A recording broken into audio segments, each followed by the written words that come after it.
Hi students, ये question number 34 जो section D का वो डिस्कस कर लेते हैं। तो इसमें क्या दिया है कि represent the following pair of linear equations graphically and hence comment on the condition of consistency of this pair. तो देखो ये जो इक्वेशन दिया है ये दिया है x minus 5y equals to 6। और तो दूसरा इक्वेशन क्या दिया आपका 2x, ठीक है, और माइनस 10y इक्वल्स टू 12, ठीक है, 12 हो गया ये आपका, ठीक है।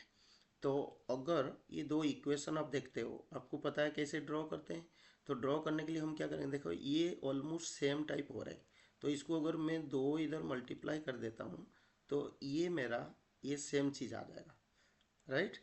तो ये दोनों इक्वेशन सेम हो गए। तो सेम हो गए मतलब हमने ऑलरेडी पढ़ा है, जैसे a1/a2, b1/b2 और c1/c2।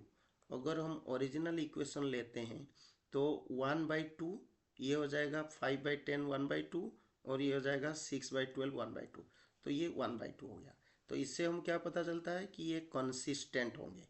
क्या होंगे?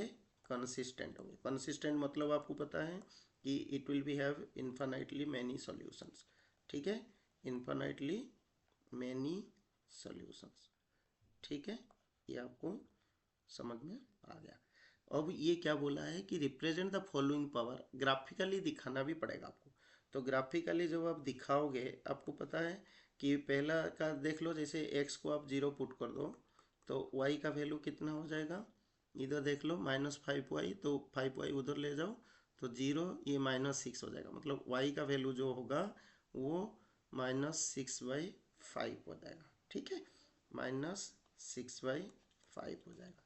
सिमिलरली अगर y का वैल्यू 0 लेते हो तो ये हो जाएगा x का वैल्यू 6 हो जाएगा, x का वैल्यू 6 हो जाएगा। तो ये वाला डायग्राम आप करके कर सकते हो। तो एक पॉइंट आपका 60 मिलेगा, ठीक है। और एक काम करना, और एक पॉइंट आपको चाहिए होगा, तो x का वैल्यू आप अगर 1 ले लेते हो तो इधर देखो 1 लेने से क्या होगा, ये -5, तो इधर -1, ये 5 हो जाए तो y का वैल्यू -1 हो जाएगा, y का वैल्यू -1 हो जाएगा। तो अगर ये ग्राफ आप बनाओगे, जो पहला पॉइंट होगा देखो 1 और -1 और y0 x6, तो ये वाला एक पॉइंट आपको मिलेगा, ठीक है, जो आपको हो जाएगा दैट इज y is 0, ठीक है, और x का जो वैल्यू होगा वो 6 होगा, ठीक है, 60।